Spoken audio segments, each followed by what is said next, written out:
Selamat malam Bapak Ibu Saudara sekalian. Sebelum kita memulai akan ibadah doa Rabu ini, mari kita mengambil saat teduh sejenak.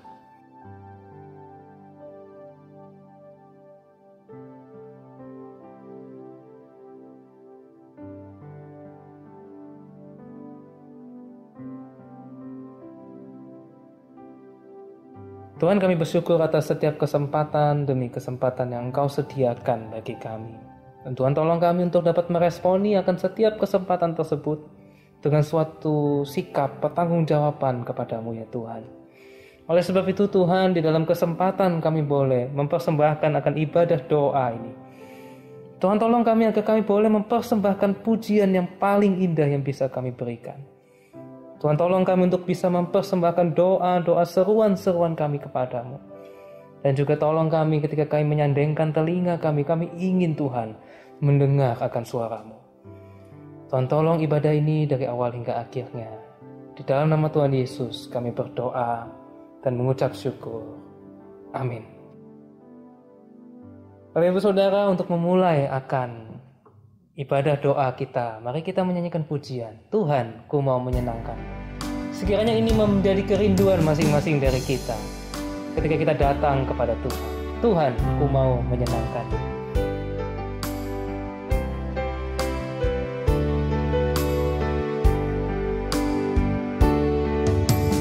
Tuhan, ku mau menyenangkan-Mu.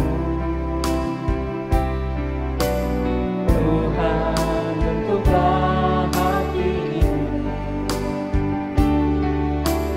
jadi bejana untuk hormat-Mu, cemerlang bagai emasmu. Tuhan, ku serahkan. Tuhan, ku serahkan hatiku, semua ku berikan padamu. Kuduskan hingga kudus selalu, agar aku menyenangkan-Mu, menyenangkan-Mu, senangkan-Mu. Hanya itu kerinduanku, menyenangkan-Mu, senangkan hatimu. Hanya itu kerinduanku. Tuhan, ku mau menyenangkan. Tuhan, ku mau menyenangkan-Mu. Tuhan, bentuklah hati ini jadi bejana untuk hormat-Mu, cemerlang bagai emas murni. Tuhan, ku serahkan hatiku, semua ku berikan padamu. Kuduskan hingga tulus selalu,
Bapak Ibu Saudara, mari kita menaikkan akan pokok-pokok doa kita.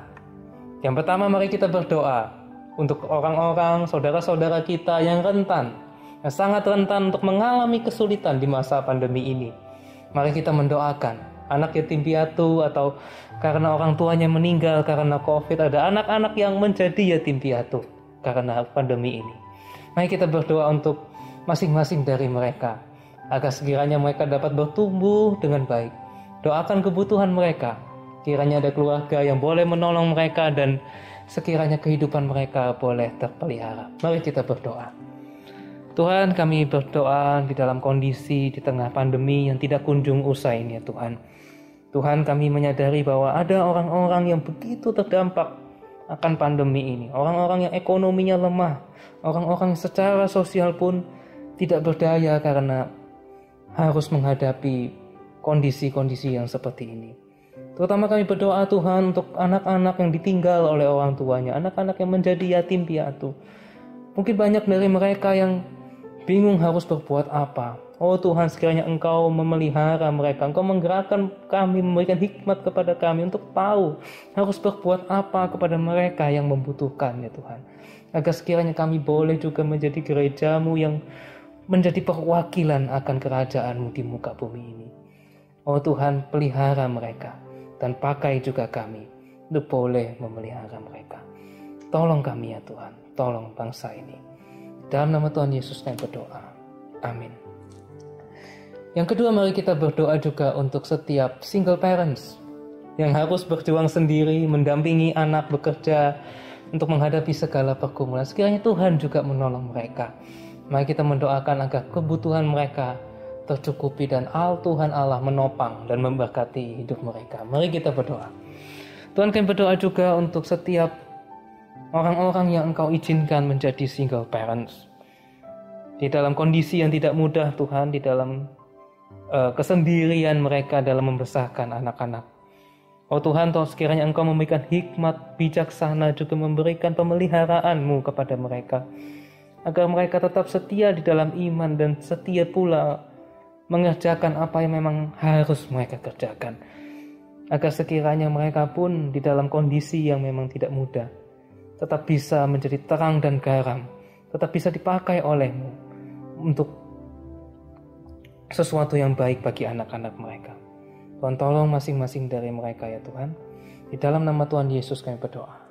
Amin. Selanjutnya Bapak Ibu, mari kita berdoa untuk orang-orang yang paling dekat dengan kita, pasangan kita, orang tua, saudara, sahabat kita. Mari kita berdoa agar pergumulan yang sedang mereka hadapi. Doakan relasi mereka dengan Tuhan, kesehatan mereka, juga pekerjaan mereka. Mari kita berdoa. Tuhan, kami menyerahkan akan orang-orang terdekat kami, pasangan kami, orang tua kami, sahabat kami, juga saudara-saudara kami. Oh Tuhan, Engkau tahu setiap pergumulan mereka, setiap keluh kesah mereka ya Tuhan. Sekiranya Engkau menolong mereka dalam setiap pergumulan mereka. Engkau juga menolong mereka dalam pertumbuhan iman mereka, agar sekiranya juga melalui setiap yang mereka alami, mereka boleh semakin mengenal Engkau, semakin dekat dengan Engkau, semakin serupa dengan Tuhan kami Yesus Kristus. Tuhan, tolong mereka Tuhan. Mungkin ada saudara-saudara yang jauh dari kami, tapi sekiranya Engkau memelihara mereka ya Tuhan. Dimanapun mereka berada, berikan kesehatan yang baik dan juga berkati yang mereka sedang kerjakan. Terima kasih ya Tuhan. Di dalam nama Tuhan Yesus kami berdoa. Amin. Ya jamaah dalam hidup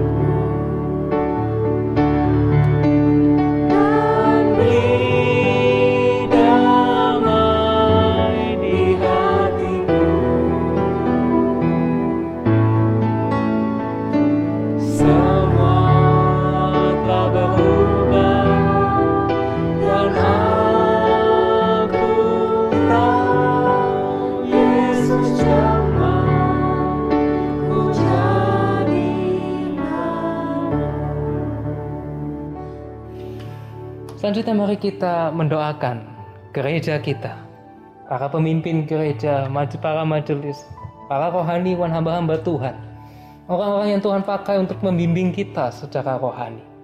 Mari kita mendoakan agar mereka mendapat pimpinan dari Tuhan, dan Tuhan sekiranya memberikan hikmat bijaksana kepada mereka untuk boleh memimpin akan gereja kita ini.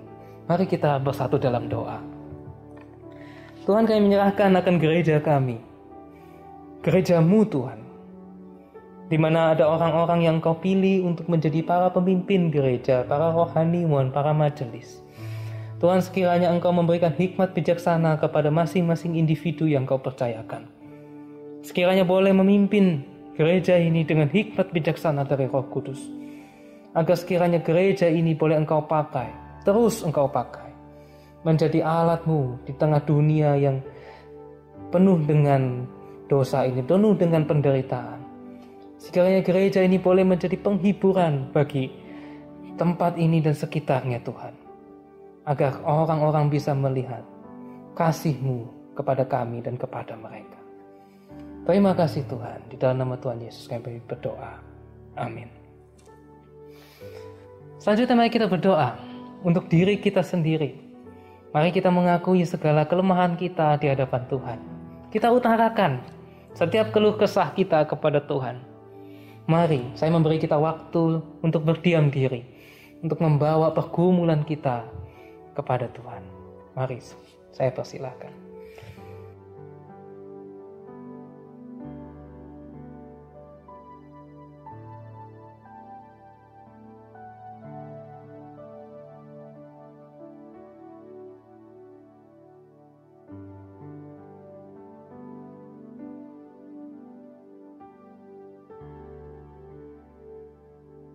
Tuhan, inilah pokok-pokok doa kami yang kami bawa kepadamu ya Tuhan. Kami percaya Tuhan Kau mendengar akan doa kami. Kami juga percaya bahwa Engkau akan menjawab doa kami sesuai dengan waktu dan kehendak-Mu saja ya Tuhan. Tuhan juga tolong kami untuk boleh tetap setia mendoakan, setia berusaha untuk segala sesuatu yang memang harus kami usahakan dan harus kami terus doakan Tuhan. Tapi juga berikan kami suatu ketenangan hati. Jikalau memang kami harus menerima sesuatu yang memang tidak bisa kami ubah, sesuatu yang memang harus kami terima karena itu memang adalah kehendak-Mu. Tetapi Tuhan, berikanlah kami hati yang bijaksana untuk dapat membedakan keduanya. Terima kasih ya Tuhan. Di dalam nama Tuhan Yesus kami berdoa. Amin. Bapak Ibu Saudara, mari kita sekali lagi menyanyikan lagu Dia Jamah. Oleh karena jamahan Tuhan, segala sesuatu berubah dan kita pun diubahkan oleh tertindih dengan beban berat, dosa dunia menjerat.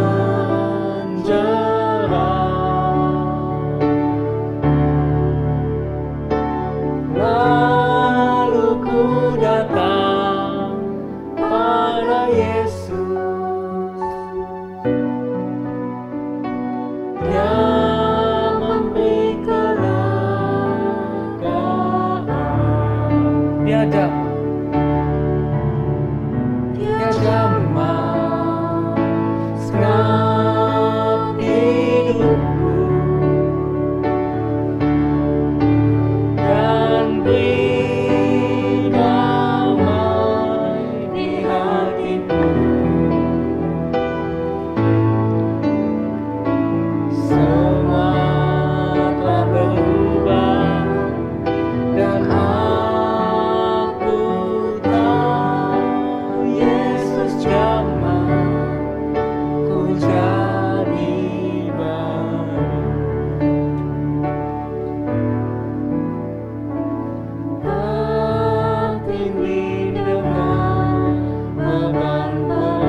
Firman Tuhan akan disampaikan oleh Pendeta Wilson.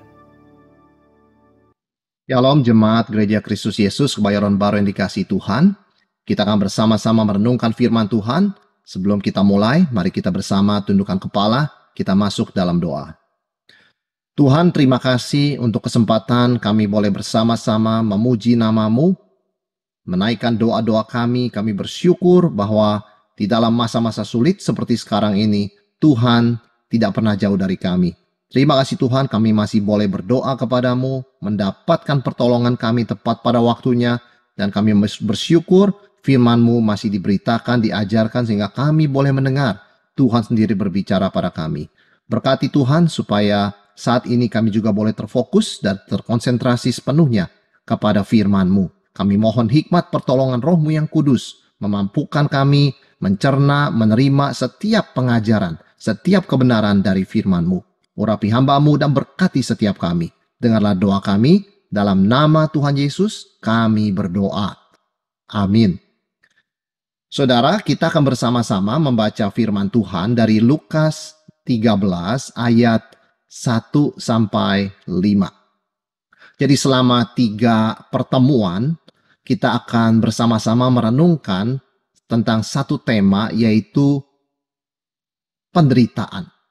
Apakah prinsip-prinsip firman Tuhan yang bisa membekali kita di dalam melihat atau menghadapi realita penderitaan yang tidak terhindarkan dari kehidupan orang Kristen? Sekarang kita akan baca Lukas 13 ayat 1 sampai 5. Pada waktu itu datanglah kepada Yesus beberapa orang membawa kabar tentang orang-orang Galilea yang darahnya dicampurkan Pilatus dengan darah korban yang mereka persembahkan. Yesus menjawab mereka, "Sangkamu orang-orang Galilea ini lebih besar dosanya daripada semua orang Galilea yang lain, karena mereka mengalami nasib itu? Tidak, kataku kepadamu. Tetapi jikalau kamu tidak bertobat, kamu semua akan binasa atas cara demikian. Atau sangkamu ke-18 orang yang mati ditimpa menara dekat Siloam lebih besar kesalahannya daripada kesalahan semua orang lain yang diam di Yerusalem? Tidak, kataku kepadamu. Tetapi jikalau kamu tidak bertobat, kamu semua akan binasa atas cara demikian." Saudara, penderitaan itu sebuah realita universal, ya. Dimanapun, kemanapun kita pergi, kita akan menemukan penderitaan. Bahkan di dalam hidup kita, dalam perjalanan hidup kita, tidak jarang kita juga mengalami penderitaan. Dan di dalam sejarah manusia, banyak agama dan filsafat itu lahir untuk menjelaskan mengapa ada penderitaan, bagaimana mengatasi penderitaan, dan mengapa sebagian orang nampak lebih menderita daripada orang-orang lainnya. Orang Kristen, kita juga tidak terhindar dari penderitaan. Tetapi kita punya firman Tuhan, punya Alkitab, dan firman Tuhan ini bisa memberikan perspektif kepada kita untuk memahami penderitaan. Sebuah perspektif yang benar tentang penderitaan akan menolong kita di tengah penderitaan untuk tetap tekun, sabar, dan bahkan menjadi dewasa dan matang. Nah, ada 6 pilar kebenaran firman Tuhan yang kita perlu pegang, ya. Kita perlu mengerti supaya kita mempunyai perspektif yang utuh dan sehat tentang penderitaan. Pilar pertama adalah ciptaan, ya, creation. Pilar kedua adalah ciptaan baru nanti ketika Yesus datang kedua kali, ya, new creation. Pilar ketiga adalah realita penderitaan orang benar. Yang keempat, providensia Allah atau pemeliharaan Allah. Yang kelima, salib Kristus. Dan yang keenam, salib kita yang kita pikul. Jadi ini 6 pilar yang akan kita pegang melalui poin-poin yang kita akan pelajari di dalam setiap pertemuan ini, ya. Mengapa bisa ada penderitaan, saudara sekalian? Ada yang mengatakan pendapat seperti ini. Memang realita penderitaan itu memang selalu seperti ini. Realita itu memang selalu seperti ini dari dulu. Selalu ada jahat, selalu ada baik. yang baik dan yang jahat selalu bertempur. Nah, ini yang kita sebut dengan pandangan dualisme. Yang mengatakan bahwa jahat dan baik itu selamanya bertempur dari kekal sampai kekal. Nah, ini melahirkan sikap apa? Sikap apatis. Ya memang dari dulu seperti itu kok. Tidak perlu kaget, tidak perlu dibicarakan, tidak perlu dianalisa, tidak perlu direnungkan. Itu sama seperti oksigen yang kita hirup, memang seperti itu. Jadi tidak perlu ada tindakan apa-apa. Nah, ini melahirkan sikap apatis. Jadi pandangan dualisme ya, yang mengatakan jahat baik memang dari dulu selalu bertempur.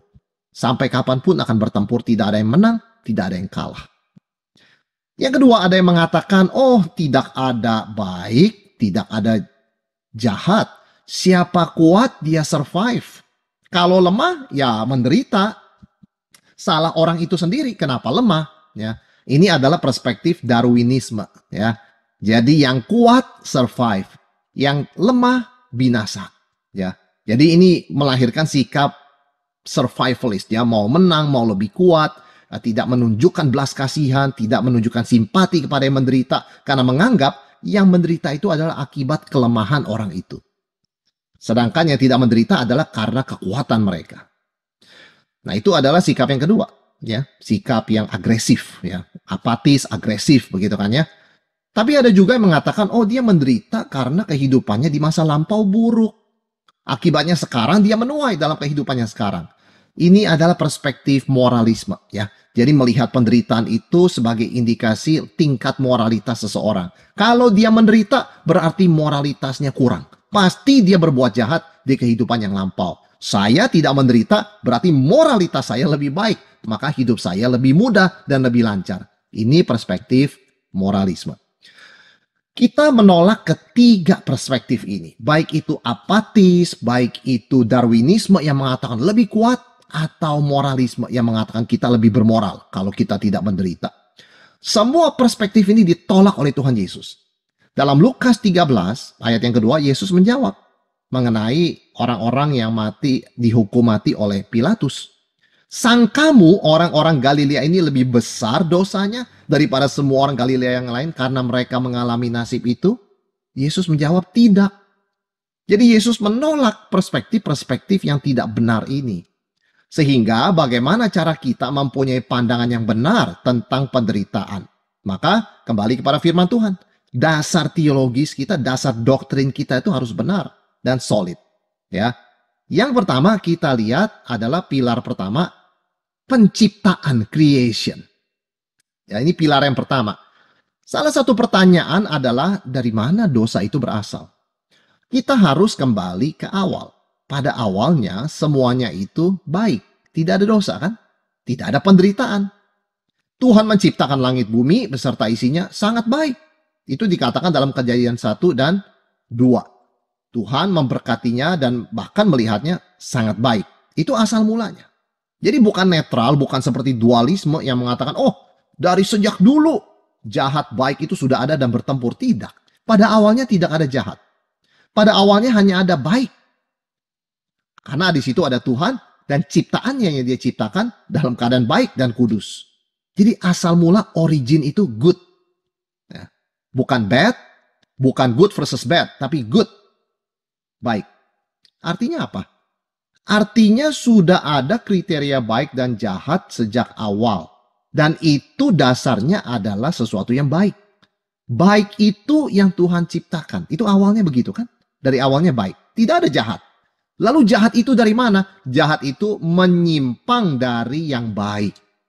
Ya. Jadi jahat itu ada karena lebih dulu ada baik. Baik bisa ada tanpa jahat. Jahat hanya bisa ada kalau adanya baik. Ya, jadi jahat itu tidak sekuat baik. Karena tanpa baik ya tidak ada kejahatan. Sama seperti sebuah komputer yang berfungsi dengan baik, ya kita sebut itu komputer itu berfungsi dengan baik. Tetapi ketika kita bicara mengenai virus komputer yang bisa merusak program dan data, apakah virus komputer bisa muncul kalau tidak ada komputer yang berfungsi dengan baik? Tidak bisa. Dia hanya bisa muncul kalau ada komputer. Dia hanya bisa muncul kalau ada komputer yang berfungsi dengan baik. Ya, kalau tidak ada komputer atau tidak ada komputer yang berfungsi dengan baik, tidak ada yang namanya virus komputer. Kalau kita umpamakan komputer yang berfungsi itu baik, virus itu jahat, maka yang jahat tidak bisa ada kalau tidak ada yang baik. Sebaliknya, bisakah ada sebuah komputer yang berfungsi dengan baik tanpa ada virus? Jelas bisa. Bisakah ada virus yang bisa ada tanpa komputer berfungsi baik? Tidak mungkin. Jadi jahat itu memang jahat. Tetapi ingat, eksistensi atau keberadaannya sangat tergantung kepada kebaikan. Karena jahat itu sendiri berarti penyimpangan dari kebaikan. Jadi ketika kita mengakui ada realita dosa dan penderitaan, kita kembali kepada dasar penciptaan. Pada mulanya baik. Karena Tuhan itu baik dan kudus adanya, dan semua yang diciptakan pada mulanya kudus dan baik adanya. Sama seperti kita bicara, apa itu kegelapan? Kegelapan bukanlah sesuatu pada dirinya sendiri. Kegelapan adalah absennya terang. Ya, absennya terang. Jadi gelap itu sangat tergantung kepada terang. Sama seperti jahat sangat tergantung kepada kebaikan untuk definisinya. Sama seperti virus komputer tergantung kepada komputer dan fungsinya yang baik. Nah, apa implikasinya kita mengerti hal ini? Pilar pertama ini. Yang pertama, penderitaan jelas adalah akibat dari dosa. Penderitaan adalah akibat dari dosa. Mengapa? Pada awalnya semuanya baik. Mengapa bisa ada penderitaan? Karena ada dosa. Ada penyimpangan dari kebaikan kekudusan Tuhan ketika Adam Hawa memakan buah yang dilarang Tuhan karena mendengarkan tipu muslihat iblis. Sebelum ada dosa, tidak ada penderitaan. Penderitaan jelas adalah akibat dari dosa. Tentu ini tidak berarti kita berkata bahwa setiap orang yang menderita itu akibat berbuat dosa. Yesus sudah mengingatkan, sang kamu yang menderita itu dosanya lebih besar, dan yang tidak menderita itu tidak berdosa. Tidak, Yesus menolak itu. Cara pandang kita tidak boleh menilai, menghakimi orang dari penderitaannya. Tidak berarti Yesus menyangkal hubungan antara penderitaan dan dosa. Jelas ada hubungannya. Penderitaan adalah akibat dari dosa. Tapi yang tidak boleh, kita adalah menuding-nuding dan menghakimi orang lain yang menderita itu karena dosamu. Karena kita sendiri juga berdosa. Tetapi yang Yesus tegaskan adalah bahwa semua orang sudah berdosa, jadi tidak ada orang berhak menghakimi orang lain, termasuk yang menderita. Seolah-olah mereka itu yang menderita lebih berdosa, dan dia yang tidak menderita lebih bermoral atau lebih baik. Sama sekali tidak. Semua orang sudah berdosa, dan semua orang harus bertobat. Ya, kita seringkali menghubungkan dosa dan penderitaan itu untuk diri kita sendiri sebaiknya, supaya kita bertobat. Kalau untuk orang lain, biarlah kita menghubungkan penderitaan dengan belas kasihan. Ketika kita melihat orang lain menderita, biarlah kita boleh ingat Tuhan mengutus kita untuk menjadi berkat meringankan penderitaannya. Bukan menghakimi. Karena Yesus berkata barang siapa menghakimi, dia akan dihakimi.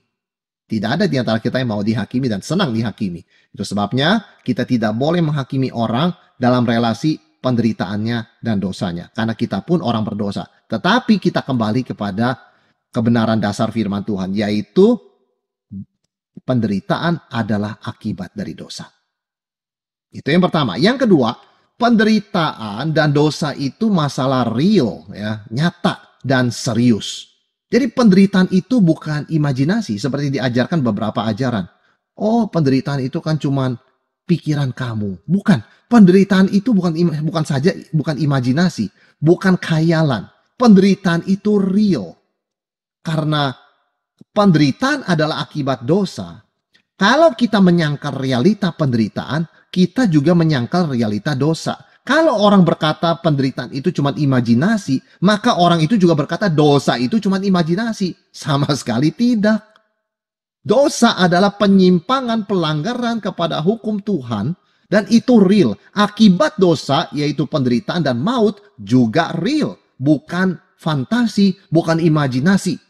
Jadi ini mengingatkan kita bahwa dosa itu masalah yang real dan serius. Ketika Tuhan berkata kepada Hawa dan Adam, tentunya, hari kamu memakan buahnya itu, kamu akan mati. Itu serius. Konsekuensinya real. Manusia sejak itu mesti bersusah payah bekerja untuk bisa makan.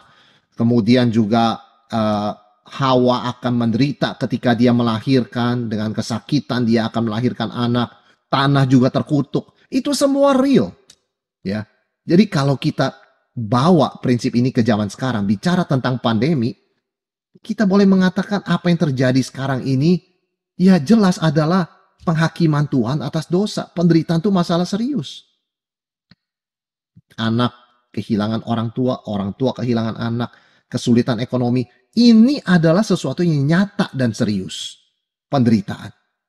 Jadi kita tidak boleh meremehkan masalah penderitaan. Demikian juga kita tidak boleh meremehkan masalah dosa. Nah, kalau ada orang yang menderita depan mata kita, jelas kita tidak boleh meremehkan hal itu. Kita dipanggil untuk meringankan penderitaannya. Kita tidak boleh berkata, biar saja dia menderita. Dia sudah biasa kok. Dia sudah kebal, dari dulu juga menderita. Kita tidak bisa memang meringankan penderitaan semua orang. Tapi kita bisa meringankan penderitaan 1-2 orang yang Tuhan taruh di sekitar kita. Mengapa saudara sekalian? Karena yang ketiga ini ya, penderitaan itu sendiri diringankan oleh belas kasihan Tuhan. Jadi ingat, sekalipun manusia sudah berdosa, dan konsekuensi dosa adalah penderitaan dan maut, bahkan di tengah hidup kita sebagai orang berdosa ini, penderitaan kita itu diringankan oleh belas kasihan Tuhan. Coba kita ingat ketika Adam dan Hawa diusir dari Taman Eden. Apa yang terjadi? Ada belas kasihan Tuhan. Tuhan membuat pakaian untuk mereka dari kulit binatang. Sekaligus ini sebuah janji penebusan yang akan datang. Sekaligus ini belas kasihan Tuhan untuk supaya mereka itu punya pakaian ketika mereka mengembara di bumi. Meskipun bumi tercemar dosa dan dikutuk, Tuhan masih menurunkan hujan, memberikan matahari bersinar, memberikan udara bersih, udara segar, mengizinkan kemajuan teknologi, membuat hukum-hukum negara itu begitu kuat, menjaga kehidupan berbangsa bernegara yang berkemanusiaan. Hukum internasional pun bisa ada, sehingga perdagangan bisa berlangsung dengan bebas. Sebetulnya, kalau tidak ada belas kasihan Tuhan, semua ini tidak akan ada. Jadi, kita harus ingat dosa masalah serius, penderitaan masalah serius. Dan penderitaan kita pun, sekalipun kita sudah berdosa, diringankan oleh Tuhan yang penuh dengan belas kasihan.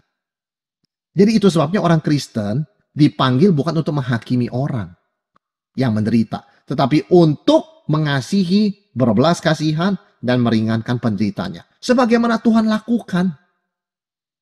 Karena seharusnya kita menerima murka penghakiman Tuhan karena kita sudah berdosa. Seharusnya hidup kita tuh penuh penderitaan 24 jam. Tetapi dalam banyak situasi kita tidak menderita 24 jam. Ketika kita tidur, kita tidak menderita. Bahkan dengan berbagai kemudahan teknologi, kita banyak bisa menghindari penderitaan dan kesakitan. Ini adalah belas kasihan Tuhan. Ya, sekali lagi ini bukan karena kebaikan manusia. Karena tadi kita bicara pilar pertama, ciptaan manusia sudah menyimpang dari apa yang baik di awal. Manusia sudah berbuat dosa. Seharusnya upahnya adalah penderitaan dan maut senantiasa. Tetapi ternyata belas kasihan Tuhan mengizinkan kita dalam banyak situasi tidak mengalami penderitaan. Jadi sekali lagi ini bukan karena kebaikan manusia, karena moralitas kita superior, karena kita itu kudus, sama sekali tidak. Kita semua sudah berdosa, Alkitab katakan, dan kehilangan kemuliaan Allah. Tetapi semata-mata karena kemurahan belas kasihan Tuhan, anugerah umum yang Tuhan berikan. Meskipun ciptaan ini sudah tercemar dosa, Tuhan menahan eksekusi penghakimannya. Sehingga kita masih bisa menjalani hidup di dalam dunia ini.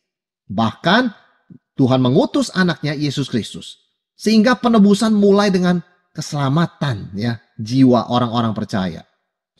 Sekalipun kita sudah diselamatkan saudara sekalian, dan kita bersyukur untuk hal ini, tetap dosa dan penderitaan tetap ada. Ya kan?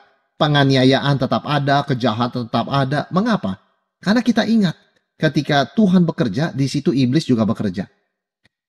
Ketika kita diselamatkan, iblis tidak senang. Maka iblis semakin giat bekerja untuk berusaha melawan dan menghancurkan pekerjaan Tuhan. Jadi sedikit banyak kita sebagai orang Kristen akan mengalami penderitaan. Tetapi puji Tuhan, itu bukan akhir cerita. pada akhirnya iblis akan dikalahkan. Demikian pula dosa dan maut. Mereka sudah dikalahkan melalui kebangkitan Kristus, tetapi belum tuntas kekalahan mereka. Ketika Yesus datang kedua kali, maka iblis, malaikatnya akan secara tuntas dilenyapkan, dilemparkan ke neraka. Dosa tidak ada lagi, demikian juga maut. Ya, jadi dasar doktrin yang kita perlu pegang, bukan hanya penciptaan, tetapi juga nanti ciptaan baru, pilar yang kedua. Ya, bahwa satu saat evil, ya, penderitaan, kejahatan, dosa akan dikalahkan total dan dilenyapkan. Sehingga di sorga itu dikatakan tidak ada lagi air mata, tidak ada lagi penderitaan. Nah, itu pilar yang harus kita pegang. Pada mulanya semuanya baik. Pada akhirnya semuanya juga baik. Jadi kita sungguh merasa aman tentram, mengerti kebenaran firman Tuhan ini, bahkan ketika kita berada dalam situasi penderitaan. Yang keempat, kita diingatkan penderitaan dan dosa akan dikalahkan. Ini pilar dari yang kedua, ya. Jadi ciptaan baru. Penderitaan dan dosa akan dikalahkan. Bagaimanapun jahatnya dunia dan iblis, mereka sedang menuju kekalahan. Itu sebabnya orang Kristen tidak boleh putus asa, tawar hati, apalagi menjadi sinis dan tidak percaya. Penderitaan itu ada batasnya. 1 Korintus 10 ayat 13 mengingatkan kita, semua pencobaan yang kamu alami tidak akan melampaui kekuatanmu. Masih dalam batas yang biasa. Itu sebabnya kita tidak boleh jemu berbuat baik, karena pada waktunya kita akan menuai. Toh kejahatan akan dikalahkan. Jangan ketika kita melihat banyaknya kejahatan di dunia ini, kita menjadi patah semangat lalu berkata, apa poinnya saya berbuat baik? Apa poinnya saya hidup baik? Toh lihat toh, orang berbuat baik balasannya seperti itu kok. Tidak ada terima kasih. Itu bukan cara pikir kita. Kita melakukan pekerjaan baik, kita berbuat baik, karena kita bersyukur kepada Tuhan yang sudah menyelamatkan kita. Dan kita yakin bahwa pada akhirnya kebaikan akan menang. Karena Yesus sudah bangkit, iblis, dosa, maut sudah dikalahkan dan akan tuntas dikalahkan satu hari. Sebabnya Paulus berkata, kalau musuhmu lapar, beri dia makan. Kalau dia haus, beri dia minum. Jangan kalah oleh kejahatan, tetapi kalahkan kejahatan dengan kebaikan. Ini adalah prinsip kehidupan seorang Kristen. Karena kita tahu pada mulanya itu baik. Dan karena kita tahu pada akhirnya baik akan mengalahkan jahat. Karena Tuhan berkuasa di atas segala-galanya. Dan Tuhan berkuasa atas iblis dan menang atas kejahatan. Jelas kita tidak akan jemu-jemu berbuat baik. Kita tidak akan jemu-jemu taat. Kita tidak akan jemu-jemu menunjukkan kasih, belas kasihan Tuhan. Karena ini iman keyakinan kita. Kita percaya kepada doktrin kebangkitan Kristus. Doktrin bahwa segala sesuatu akan diperbarui ketika Yesus datang kedua kali, maka tingkah laku kita berdasarkan doktrin itu adalah kita tidak mau capek, kita tidak akan merasa capek di dalam berbuat baik. Jangan berhenti, saudara sekalian. Jangan berhenti menabur apa yang baik. Jangan berhenti berdoa, datanglah kerajaanmu. Jangan berhenti melayani dan memberitakan Injil. Ini hanya masalah waktu. Dosa, iblis, sedang dikalahkan di depan mata kita. Kita tahu Yesus sudah bangkit dan kekalahan mereka sudah pasti dan absolut. Inilah iman dan pengharapan kita. Karena itu kita bisa mengasihi dan berbuat baik meskipun disakiti, dan karena tindakan itu kita sampai menderita. Kita tetap bisa. Iman dan pengharapan kita itu menjadi dasar bagi kasih. Kita percaya. Pada awalnya baik, itu memang prinsip Tuhan. Pada akhirnya nanti semua baik yang menang. Karena dasar iman kita ini dan pengharapan kita ke depan, baik pasti menang. Keyakinan kita, maka kita disanggupkan untuk mengasihi. Ini ya 3 hal yang kita sering bicara dalam satu rangkaian. Iman, pengharapan, kasih. Iman, pengharapan, kasih. Iman dan pengharapan kita menjadi dasar untuk kita mengasihi. Khususnya mereka yang menderita. Mengapa orang Kristen tidak membalas dendam? Mengapa orang Kristen mengampuni meskipun disakiti dan dianiaya? Karena kita beriman, kita percaya Tuhan itu adil, Tuhan itu akan membalas. Karena kita percaya bahwa Tuhan berkuasa, Tuhan bisa mengubah hati orang yang memusuhi orang Kristen. Karena kita percaya Tuhan adalah kasih. Sehingga kita tidak membalas kejahatan dengan kejahatan. Dan ada maksud Tuhan yang penuh kasih itu di balik penderitaan kita. Iman dan pengharapan kita kepada Kristus yang sudah menang, itu menjadi dasar kita berani mengasihi. Bahkan orang-orang yang kita sering rasa tidak layak dikasihi. Saudara, meskipun kita menderita seperti domba sembelihan ya, Alkitab katakannya. Apa yang firman Tuhan katakan? Kita lebih dari pemenang. Karena Kristus yang mengasihi kita. Roma 8 ayat 36-37. Seperti ada tertulis. Oleh karena engkau, kami ada dalam bahaya maut sepanjang hari. Kami telah dianggap sebagai domba sembelihan. Tetapi dalam semuanya itu, kita lebih daripada orang-orang yang menang oleh Dia yang telah mengasihi kita. Karena Kristus mengasihi kita, maka ketika kita menderita, kita meskipun dianggap seperti domba sembelihan, kita lebih dari orang-orang yang menang. More than conquerors. Kenapa? Karena memang Kristus sudah menang. Dan suatu saat akan dinyatakan oleh Tuhan, kebaikan itu menang. Ketaatan itu menang atas kejahatan. Dan yang kelima, saudara sekalian, tidak akan ada lagi penderitaan di langit dan bumi yang baru. Dari pilar kedua ini kita tahu iblis akan dikalahkan secara total, demikian pula maut dan dosa. Maka karena tidak ada dosa lagi, tidak ada penderitaan. Tidak ada penderitaan di langit dan bumi yang baru. Daud berkata dalam Mazmur yang terkenal, Mazmur 23 ayat yang ke-6, kebajikan dan kemurahan belaka akan mengikuti aku seumur hidupku. Dan aku akan diam dalam rumah Tuhan sepanjang masa. Saudara, Daud sering menderita seumur hidupnya. Dikejar Saul, dikhianati anaknya sendiri, Absalom. Dan dia menghadapi situasi yang seringkali penuh penderitaan yang dia sebut dengan lembah bayang-bayang maut. Kekelaman. Tetapi dia percaya, apa yang terjadi? Kasih Tuhan, kebaikan Tuhan itu akan menang dan berkuasa. Dan dia berkata akan menyertaiku seumur hidupku, dan akhirnya apa? Aku akan diam dalam rumah Tuhan yang penuh kasih itu sepanjang masa. Ini adalah pengharapan kita. Kita tidak takut, kita tidak discourage, kita tidak menjadi tawar hati dengan berlimpahnya dosa dan kejahatan dan penganiayaan. Tidak. Artinya apa? Kita tidak shock, kita tidak terkejut akan penderitaan di dunia ini. Ya, kita sudah mengantisipasi itu. Karena memang dunia ini sudah tercemar dosa dan penderitaan adalah akibat dari dosa. Sekalipun dosa kita sudah diampuni oleh Tuhan, kita masih hidup dalam dunia ini.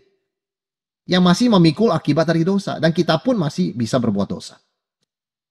Sebagai contoh, bicara soal penderitaan dengan bertambahnya usia, tentu orang tidak sekuat dulu.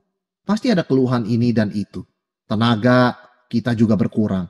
Kita memang dalam dunia ini belum sampai di Yerusalem baru. Tapi kita menuju ke sana. Dan penderitaan ini memang terjadi karena tadi dikatakan dunia telah tercemar dosa. Tapi ingat, dalam perjalanan ini kita menuju new creation Yerusalem baru, di mana tidak akan ada air mata, penderitaan, dosa, kepahitan, dan segala memori yang tidak baik. Sebab itu Paulus mengingatkan kita ya dalam 2 Korintus 4 ayat 16 sampai 17. Sebab itu kami tidak tawar hati.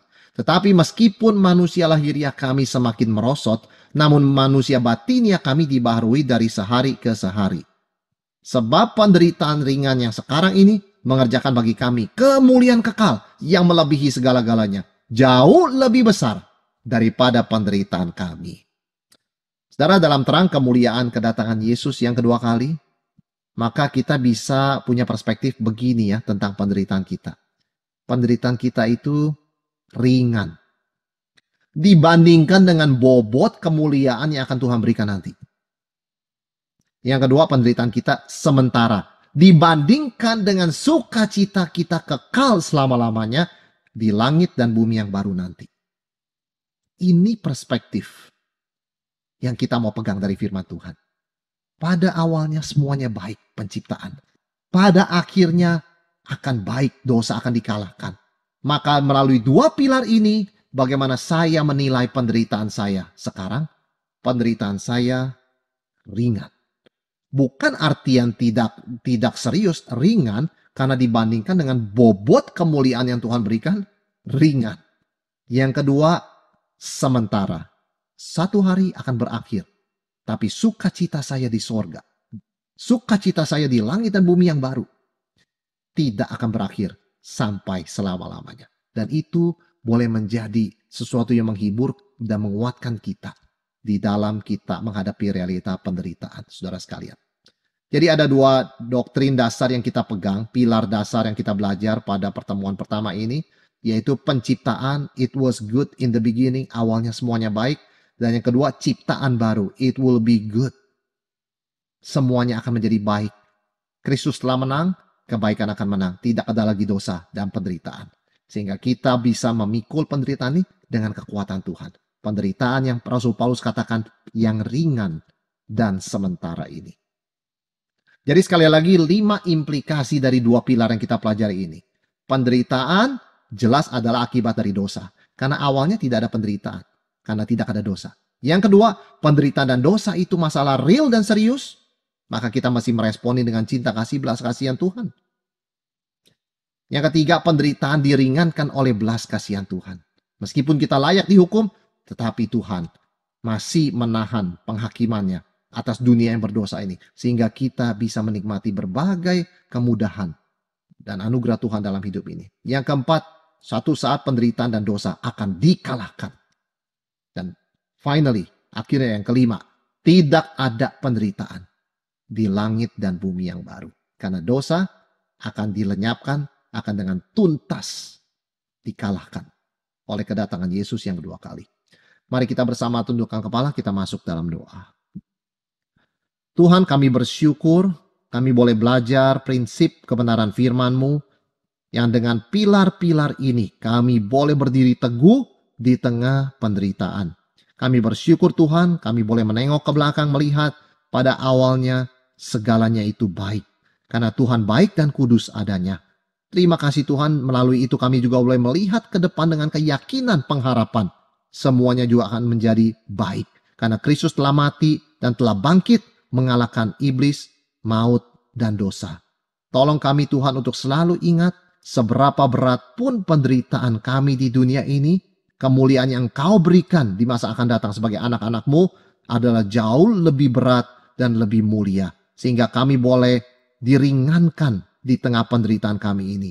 Dan Tuhan ingatkan kami, penderitaan kami bagaimanapun buruk bersifat sementara. Karena ada anugerah-Mu yang menopang kami bahkan di tengah penderitaan kami.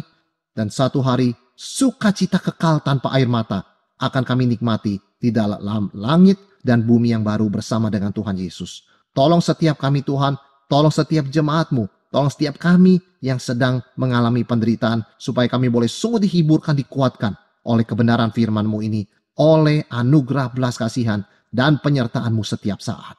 Dengar doa kami, dalam nama Tuhan Yesus kami berdoa. Amin. Tuhan memberkati saudara sekalian.